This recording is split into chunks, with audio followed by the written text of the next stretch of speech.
નમસ્કાર વિદ્યાર્થી મિત્રો, જય સોમનાથ. આજનું ચેપ્ટર છે આપણું ગતિ. ચેપ્ટર નંબર 7 છે મોશન. એની વાત કરીએ તો આપણી ચેનલ ઉપર નવા જે વિદ્યાર્થી મિત્રો જોડાયેલા છે એ બધાય પહેલાં તો સબસ્ક્રાઈબ કરી દે આ ચેનલને. અને આ ચેપ્ટરની અંદર આપણે શું શું કરવાનું છે એનું પહેલાં ક્રાઇટેરિયા થોડુંક જોઈ લઈએ કે ગતિ. તો ગતિ વિશે શું જોવા મળે, ગતિમાં શું શું આવે એ પણ અત્યારે પ્રશ્ન છે. કારણ કે તમે લોકો ક્યારે ગતિ વિશે, આપણે ગતિ એટલે ખબર છે કે સ્પીડ, મોશન કહેવામાં આવે. તો કે ભાઈ ગતિ કઈ રીતના છે એ પદાર્થની હોય. ઘણી ગતિઓ ધીમી હોય, ઘણી ગતિ ઝડપી હોય. તો એના વિશે આપણે ડિટેલની અંદર અહીંયા જોવાનું છે.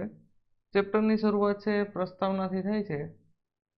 પ્રસ્તાવનામાં ઘણી બધી બાબતોની ચર્ચા કરેલી છે કે આપણા રોજિંદા જીવનમાં આપણે વસ્તુઓને સ્થિર અવસ્થામાં અને ઘણી બધી વસ્તુઓને ગતિ અવસ્થામાં જોવા મળે છે.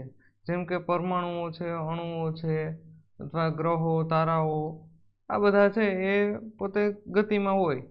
તો પક્ષીઓ ઉડતા તમે જોયો હોય, માછલીઓને તરતી જોઈ હોય. આપણા શરીરની જો વાત કરવામાં આવે તો આપણા શરીરની અંદર રુધિર છે એનું વહન શિરાઓ અને ધમનીઓ દ્વારા થાય. તો આ બધી વસ્તુઓ આપણે જોયેલી છે. એ બધી સામાન્ય બાબતો છે કે કેટલાક પદાર્થો છે એ સમયની સાથે પોતાનું સ્થાન બદલતા હોય અને તે આપણે જોઈ શકીએ છીએ. એવી જ રીતે આપણે કેટલીક એવી પણ અવસ્થા હોય કે જે ગતિ અવસ્થામાં હોય પણ આપણને ખ્યાલ નથી, એટલે કે પ્રત્યક્ષ પુરાવા દ્વારા આપણે એને મેળવી શકીએ કે હા આ છે ગતિ અવસ્થામાં છે. આપણે હવાની ગતિ છે અથવા જોવી હોય તો એને કઈ રીતના જોઈએ, તો કે ભાઈ ધૂળ ઉડતી હોય, એના રજકણો જોવા મળે, અથવા વૃક્ષની ડાળીઓ હલે, અથવા તમે કોઈ મંદિરની ઉપરની ધ્વજાને પણ જોઈને તમે શું કરી શકો કે એનું ઓબ્ઝર્વેશન કરી શકો. આ બધી બાબતો છે એ ગતિ વિશે આપણને ક્યાંક ને ક્યાંક ખ્યાલ આપે છે. તો એની જગ્યાએ સૂર્યોદય છે, સૂર્યાસ્ત છે, તો ઋતુ પરિવર્તન આવે છે. તો એ પણ ક્યાંક ને ક્યાંક આનું ગતિના કારણે જવાબદાર તમને જોવા મળશે કે ઋતુ પરિવર્તન છે એ. આ બધી ઉદાહરણો છે એ ગતિના છે. હવે સામાન્ય બાબતની એવી ચર્ચા કરીએ કે કોઈ એક વ્યક્તિ છે એ પણ એક વસ્તુ છે એ ગતિશીલ હોય કે બીજો વ્યક્તિ છે, બીજી એક વ્યક્તિ છે એ પોતે સ્થિર હોય. એટલે કે સામાન્ય ઉદાહરણ એવું લઈએ કે બસની અંદર બેઠેલો વ્યક્તિ અને બસની બહાર જે બસ સ્ટેન્ડે ઊભેલો વ્યક્તિ. જ્યારે બસ ગતિમાં હોય ત્યારે તે એમ લાગે મુસાફરને કે બસ છે એ સ્થિર છે, પણ સાઈડના વૃક્ષો અને માણસો છે એ પોતે હલનચલન દર્શાવે. અને બસમાં બહાર ઊભેલો વ્યક્તિ છે એ પોતે શું દર્શાવશે, એ એવું જોશે કે બસ છે એ ગતિમાં છે, એમાં બેઠેલો મુસાફર છે એ પોતે ગતિ અવસ્થામાં છે. તો આ બધા એક બેઝિક ઉદાહરણો છે. હવે એની અંદર જોઈએ તો કે ભાઈ મોટાભાગની વસ્તુઓ છે એ ગતિ જટિલ હોય. કેટલીક વસ્તુઓ સીધી રેખામાં ગતિ કરતી હોય, કેટલીક વસ્તુઓ છે એ વર્તુળાકારમાં ગતિ કરતી હોય. તો કેટલીક વસ્તુઓ છે એ ચાક ગતિ કે કેટલીક વસ્તુઓ છે એ કંપન પણ કરતી હોય, એટલે કે ધ્રુજારી પણ એની અંદર આવતી હોય. આવી બધી સ્થિતિ છે જેમાં આ બધા એક સાથે સમાવેશ થાય. અને આ પ્રકરણમાં આપણે સૌથી વધારે છે એ સીધી રેખામાં ગતિ કરતા વસ્તુઓનો આપણે અભ્યાસ કરવાનો છે. અને ગતિઓની સામાન્ય જે સમીકરણો છે અથવા ગ્રાફ છે એના વિશે આપણે ડિટેલની અંદર જોઈશું. અને એક છેલ્લે વર્તુળાકાર ગતિ વિશે આપણે અભ્યાસ કરીશું. તો સૌ પ્રથમ છે એ એક પ્રવૃત્તિ આપેલી છે, એ પ્રવૃત્તિની ચર્ચા કરીએ. તમારી બુકની અંદર પ્રવૃત્તિ છે એ પ્રવૃત્તિ એકની વાત કરીએ તો તમારા ક્લાસરૂમની જે દિવાલો છે એ સ્થિર અવસ્થામાં છે કે ગતિ અવસ્થામાં એ જોવાનું છે. તમારે ક્લાસરૂમની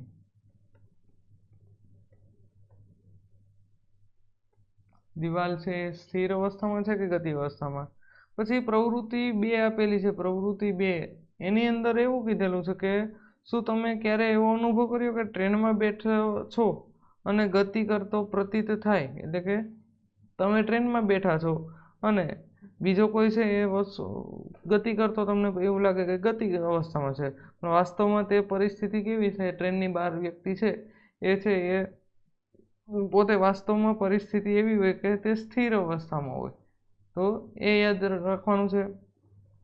તો આ બાબતનો આપણે અનુભવ છે એ તમારે શેર કરવાનો છે એટલે તમને ખબર પડે. આ બધી વિચારો છે એમાં ઘણી બધી જગ્યાએ આવું બધી તમે જોતા હશે, તો એના આધારિત તમને ખબર પડે કે ગતિ છે એ કઈ રીતના જોવા મળે. હવે ગતિ છે એના ક્યાંક ને ક્યાંક નુકસાન પણ છે કે જો સૌથી વધારે પવન ઝડપથી ફેંકાય તો એ વાવાઝોડું અથવા તોફાન છે એ લાવવાની શક્યતા હોય. એટલે ગતિ છે એ નિયંત્રિત થતી જોવા મળે, એટલે કે નિયંત્રણ એનું હોય તો સારું રહે.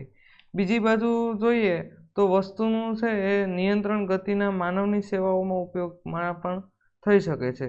જેમ કે વધારે પડતું છે એ પાણી છે એ ગતિમાં જતું હોય, એટલે કે એક વહેણમાં પાણી જતું હોય અને પાણી પોતે ગતિ અવસ્થા હોય તો તેના દ્વારા તેને વિદ્યુત ઉત્પન્ન પણ કરી શકાય, કે જેથી આપણે શું કરીએ કે વિદ્યુત ઉત્પન્ન કરીએ છીએ. અથવા પવન છે એની ગતિ હોય તો પવન ચક્કી ત્યાં રાખી અને તે ગતિનો પણ આપણે લાભ લઈ શકીએ. તો આવી રીતના ગતિ છે એ ઘણી બધી જગ્યાએ આપણને ઉપયોગી થતી જોવા મળશે. હવે ગતિના વર્ણનની વાત કરીએ તો કોઈ વસ્તુ છે, વસ્તુનું સ્થાન તેના સંદર્ભમાં જોઈએ તો તે પોતે ગતિમાં છે કે સ્થિર અવસ્થામાં, એનું ઉદાહરણ આપણે સમજવું હોય તો સમજીએ કે કોઈ એક ગામ છે, એમાં એક શાળા છે, એમાં રેલવે સ્ટેશન છે. એ શાળા રેલવે સ્ટેશનથી 2 કિલોમીટર દૂર છે અને તે ઉત્તર દિશામાં છે. આપણે એ જ શાળાનું સ્થાન છે એ તે સ્ટેશનની સાપેક્ષમાં નિર્ધારિત કરવું હોય તો આ ઉદાહરણ છે એ રેલવે સ્ટેશન છે એના સંદર્ભના, એટલે કે એના બિંદુથી ધ્યાન રાખી અને જોવાનું છે કે આપણે તે શાળાનું સ્થાન રેલવે સ્ટેશનની સાપેક્ષમાં આપણે જોવું હોય તો સંદર્ભ બિંદુ પહેલાં લેવું પડે અને આપણે અનુકૂળતા ખાતર બીજા સંદર્ભ બિંદુ છે પણ એ પસંદ કરીએ છીએ.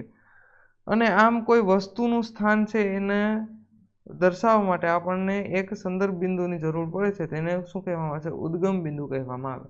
જો આને સમજવું હોય તો એ રીતના પણ સમજી શકીએ કે માનો કે કોઈ શાળા છે, આ અહીંયા શાળા છે અને ત્યાંથી 2 કિલોમીટર દૂર 2 કિલોમીટર દૂર છે એ શું છે? સ્ટેશન છે, રેલવે સ્ટેશન છે. આ સ્ટેશન છે. હવે હું એમ કહું કે અહીંયા શાળાથી છે એ સ્ટેશન છે એ 2 કિલોમીટર દૂર છે પણ ઉત્તર દિશામાં છે.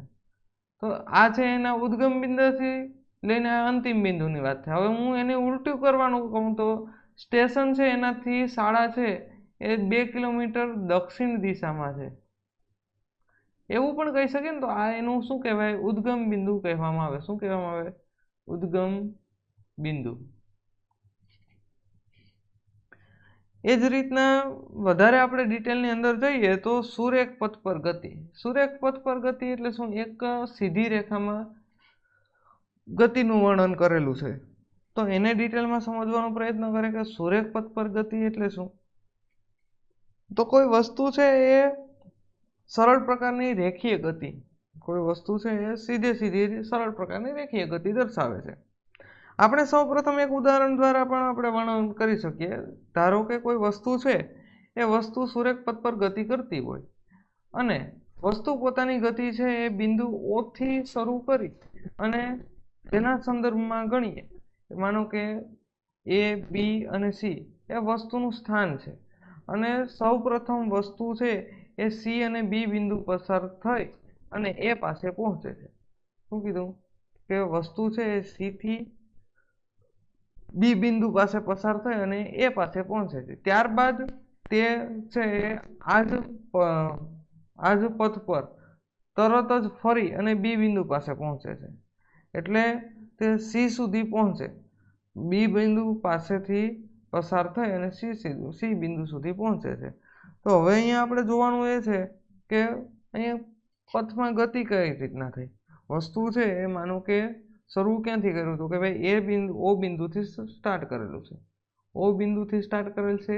અહીંયા A છે, અહીંયા B છે,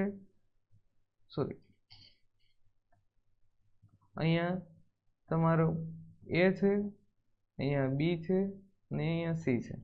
હવે શરૂઆત કરશે ત્યારે તે ઉદ્ગમ બિંદુથી લઈ અને A સુધી પહોંચશે. એટલે એમાં વચ્ચે કોણ કોણ આવશે? તો કે વચ્ચે અહીંયા C બિંદુ પણ આવશે અને B બિંદુ પણ આવશે. એ જ રીતના તે પાછું છે એ ફરે છે અને B પાસેથી પસાર થઈ અને ક્યાં સુધી પહોંચશે? C સુધી પહોંચશે. એટલે અહીંયા પરિસ્થિતિ આ પ્રકારની થશે કે અહીંયા સુધી ગતિ કરશે અને પછી પાછું રિટર્ન છે અહીંયા સુધી પહોંચશે. અહીંયાથી ઉદ્ગમ બિંદુથી શરૂ કરી અને તે ગતિ કરતું જોવા મળશે. હવે જોઈએ કે વસ્તુ છે એ કેટલો પથ આવરી લે, કુલ પથ કેટલો કાપાણો. તો કુલ પથ જો કેટલો કપાણો હશે તો અહીંયા તમને ઉદાહરણ આપેલું છે કે O થી લઈ અને A સુધી પહોંચશે. તો શરૂઆતમાં એવું અંતર માપવામાં આવે કે O થી A નું અંતર છે કેટલું છે 60નું છે. O થી A છે એ 60 કિલોમીટર લઈ લો. હવે 60 કિમી કાપ્યા પછી A થી C સુધીનું અંતર, એ C સુધીનું અંતર છે એ કેટલું જોવા મળશે તો કે અહીંયા છે એ O થી C નું અંતર છે, O થી C નું અંતર છે એ 25 જેટલું છે. તો હવે તમે કેલ્ક્યુલેટ કરી શકો કે કેટલું એમાં ફેર રહેશે. તો અહીંયા તમે જે રીતના ઉદાહરણ આપેલું છે એ જ રીતના હું તમને સમજાવું. અહીંયા છે 35 છે એને એટલે તમારું છે એ 70 કિમી જેટલું ઉદ્ગમ બિંદુથી અંતિમ બિંદુ અને અંતિમ બિંદુથી ઉદ્ગમ બિંદુ એટલું અંતર કાપે ને ત્યારે 70 કિમી કહી શકાય. પણ સ્થળાંતર કેટલું થયું 0. જો આ પરિસ્થિતિની અંદર એવું થશે, મેં તમને ઉદાહરણ આપ્યું એમાં 25 કિમી જેટલું સ્થળાંતર થયું હશે. પણ જો એ O બિંદુથી સ્ટાર્ટ કરી A બિંદુ સુધી પહોંચે, A બિંદુથી સ્ટાર્ટ કરીને પાછું O બિંદુ સુધી પહોંચે તો અહીંયા સ્થળાંતર કેવું થશે 0 થશે. એટલે આ પરિસ્થિતિમાં 0 સ્થળાંતર, એટલે સ્થળાંતર તમારે યાદ રાખવું હોય તો એટલું સમજી લેવાનું કે ઉદ્ગમ બિંદુથી અંતિમ બિંદુ એટલે કે જે જ્યાં સુધી પહોંચશે એ જે અંતર તમારું થશે એ સ્થળાંતર થશે. હવે ઉદ્ગમ બિંદુથી પાછું અંતિમ બિંદુ છે એ મૂળ સ્થાન જ હશે તો 0 આવશે, પણ મૂળ સ્થાનની જગ્યાએ જો બીજું કોઈ આવશે તો એ તમારું શું હશે અંતિમ બિંદુ હશે ને તે સ્થળાંતર પણ દર્શાવશે. આની અંદર જ હજી વાત કરેલી છે કે જો આવું થાય એટલે કે માનો કે સ્થળાંતર 0 થાય તો એ શું થશે કે તે ગતિ થઈ હશે, પથ કપાયણો, પથ અંતર છે એ તમારું 60 જેટલું તમને જોવા મળશે અહીંયા. પણ મૂળ પરિસ્થિતિ એવી થશે કે તેણે 0 જેટલું સ્થળાંતર કરેલું હશે. પણ જો અત્યારે આ ઉદાહરણની વાત કરવામાં આવે, જો આ ઉદાહરણની વાત કરવામાં આવે અહીંયા તો અહીંયા પરિસ્થિતિ એવી થાય કે 25 જેટલું સ્થળાંતર થયું. પથ કેટલો કપાણો તો કે ભાઈ પથ છે એ તમારો ટોટલ 95 જેટલો, એટલે કે ટોટલ અહીંયા સુધી 60 પ્લસ આ 60માંથી તમારે 25 તમે બાદ કરશો એટલે તમારે એપ્રોક્સિમેટલી 35 જેટલું અંતર કપાણું હશે અને 95 ટોટલ છે એ તમારી પથ લંબાઈ થશે. શું થશે? પથ લંબાઈ. ટોટલ તમે એટલું અંતર કાપેલું છે પણ તમારું સ્થળાંતર છે એ તમારું કેટલું થશે તો કે 25 કિમી જેટલું થશે. એ જ રીતના આગળ વાત કરીએ તો આ રીતના જ્યારે આપણે કેટલીક એવી પણ રાશિ હોય કે જેના માત્ર મૂલ્ય વડે દર્શાવવામાં આવે, પણ આ આંકડાકીય જે મૂલ્ય છે એને ભૌતિક રાશિનું માપ દર્શાવે છે.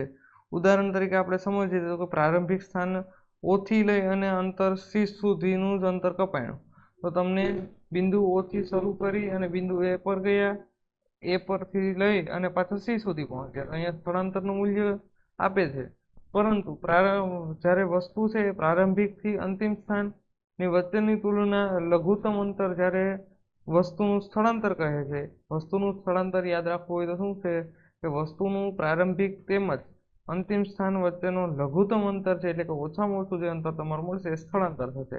ઘણી પરિસ્થિતિઓની અંદર શું થશે કે 0 થઈ જશે, એટલે કે મેં તમને ઉદાહરણ આપેલું કે જો એ બિંદુ O થી લઈને A અને A થી લઈને પાછું O સુધી પહોંચશે તો તમારું સ્થળાંતર અહીંયા કેવું થશે 0 થતું તમને જોવા મળશે. તો આ રીતના હતું સ્થળાંતરની વાત. એક તમારે પ્રવૃત્તિ આપેલી છે, એ પ્રવૃત્તિની વાત કરીએ તો કે 1 મીટર પટ્ટી લેવાની છે અને એક લાંબુ દોરડું લેવાનું છે. બાસ્કેટબોલના મેદાનમાં એક ખૂણાથી તેની વિરુદ્ધ આવેલો બીજા ખૂણા સુધીનું જે જ્યારે તમે ચાલ્યા જાઓ ત્યારે તમારે જે કાપેલું કુલ અંતર છે એનું સ્થળાંતરનું મૂલ્ય લેવાનું છે. બાસ્કેટબોલનું મેદાનની વાત કરવામાં આવી, આ મેદાન તમારું ચોરસ હશે. હવે આ ચોરસ મેદાનની અંદર તમે આ રીતના ગતિ કરો, અહીંયાથી સ્ટાર્ટ કર્યો, ચાલ્યા જાઓ ધારે ધાર અને આખે આખું છે એ મેદાનને આંટો ફરીને અહીંયા સુધી પહોંચશો એટલે તમારું સ્થળાંતર છે, સ્થળાંતર તમારું શું થશે? શૂન્ય થશે. હવે માનો કે આ 5 મીટર છે, આ 10 મીટર છે, તો અહીંયા મીટર પ્રમાણે હું લઉં તો તમારે સ્થળાંતર તમારું શૂન્ય છે, પણ પથ લંબાઈ એ તમારી કેટલી થશે? 30 મીટર જેટલી થશે. એટલે તમે માનો કે અહીંયાથી 5 મીટર કાપ્યું, પછી અહીંયાથી 10 એટલે 15 મીટર કાપ્યું, પછી પાછું અહીંયા તમે 5 મીટર કાપશો, અહીંયા પાછું 10 મીટર કાપશો, એટલે તમારું સ્થળાંતર છે એ કેટલું થયેલું જોવા મળશે તમને? 30. હવે આ પરિસ્થિતિ ઉલટાવો, હું તમને એમ કહું કે તમે શરૂઆત કરી અહીંયાથી અહીંયા સુધી પહોંચ્યા, પછી પાછું અહીંયા સુધી પહોંચ્યા, તો આ અહીંયા તમારું છે એ સ્થળાંતર છે. માનો કે હું અહીંયા આને એ આપી દઉં બિંદુ, આને બી બિંદુ આપી દઉં, અહીંયા સી આપી દઉં અને અહીંયા ડી, તો તમે એ થી સી સુધી પહોંચ્યા, ત્યાં તમારું સ્થળાંતર છે એ 15 મીટર થશે. અને આ સ્થળાંતર છે, સોરી, અહીંયા તમારે છે એ શું લેવાનું આવશે? આ તમારું સ્થળાંતર છે એટલે અહીંયા તમારે પાયથાગોરસ છે, આ વેલ્યુ નહીં આવે, પાયથાગોરસનો ઉપયોગ કરવાનો. એટલે કે લઘુત્તમ અંતર તમને લીધેલું છે, એટલે લઘુત્તમ અંતર તમે છે પાયથાગોરસનો ઉપયોગ કરી અને તમે અહીંયા જે કિંમત મેળવશો એ તમારું સ્થળાંતર હશે. અને પથ લંબાઈ છે એ તમારી કેટલી થશે? 15 થશે. હવે એની જગ્યાએ સીની જગ્યાએ હું એમ કહું કે ડી સુધી તમે પહોંચ્યા, તો તમારે સ્થળાંતર છે એ થી ડી સુધી, તો આ સ્થળાંતર તમારું થશે એ 10 મીટર જેટલું થશે. અને પથ લંબાઈ છે એ તમારી થશે અહીંયા 20 મીટર જેટલી. તો આ રીતના તમારે સ્થળાંતરની અને પથ લંબાઈની ગણતરી કરવાની હોય છે. એટલે કે કુલ અંતર, પથ લંબાઈ કહો અથવા કુલ અંતર કેટલું આપેલું છે એ તમને કહે તો આ રીતના તમારે યાદ રાખવાનું છે. એ જ રીતના પ્રવૃત્તિ હજી એક આપેલી છે 8.3 અને જે એક તમારે 8.4 નામની પ્રવૃત્તિ આપેલી છે. એમાં એમ કીધેલું છે કે ગાડીમાં એક સાધન ફિટ થયેલું હોય કે જેના દ્વારા આપણે છે એક આપેલું કુલ અંતર માપીએ છીએ. આ સાધન છે એને શું કહેવાય કે એડોમીટર કહેવામાં આવે. હવે માનો કે તમે કોઈ એક કાર લઈને જાઓ ને ભુવનેશ્વરથી લઈ અને નવી દિલ્હી સુધી પહોંચ્યા, એડોમીટરનું અંતિમ વાંચન છે એ તમારું પ્રારંભિક વાંચનની વચ્ચેનો તફાવત છે એ કેટલો જોવા મળશે? 1850 કિમી છે. હવે ભારતના રોડ નકશામાં તમે ભુવનેશ્વર અને નવી દિલ્હી વચ્ચેનું સ્થળાંતર ગણી શકશો. એટલે જો રસ્તો કોઈ આવો વાંકાચૂકો હશે અને 1850 કિમી થતું હશે તો તમારે સ્થળાંતર છે એ તમારે આ રીતના સીધી રેખામાં તમારે માપવાનું આવશે. પણ જો રસ્તો સીધો હશે તો તમારું એટલું જ સ્થળાંતર તમને જોવા મળશે. પણ માનો કે આ રીતના એ ચાલી હોય ગાડી, તો તમારું સ્થળાંતર છે એ આ રીતના તમારે નોંધવામાં આવશે, લઘુત્તમ અંતર આવશે.